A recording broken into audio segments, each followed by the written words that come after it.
Pernah tak terfikir masa umur 60 tahun nanti kita nak ada apa dalam tangan?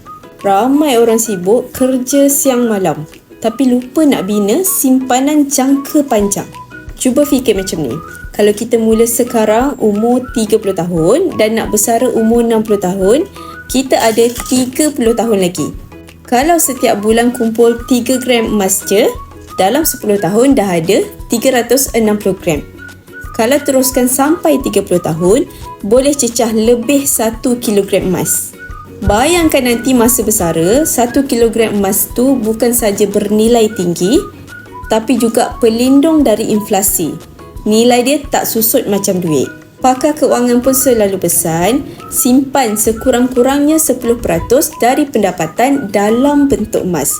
Mula sikit pun tak apa, yang penting konsisten.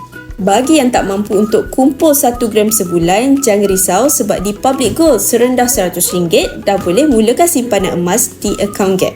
Nak mulakan simpanan emas? Boleh klik link di bio atau boleh refer pin video cara daftar akaun. Nak tahu tentang simpanan emas? Boleh terus follow saya.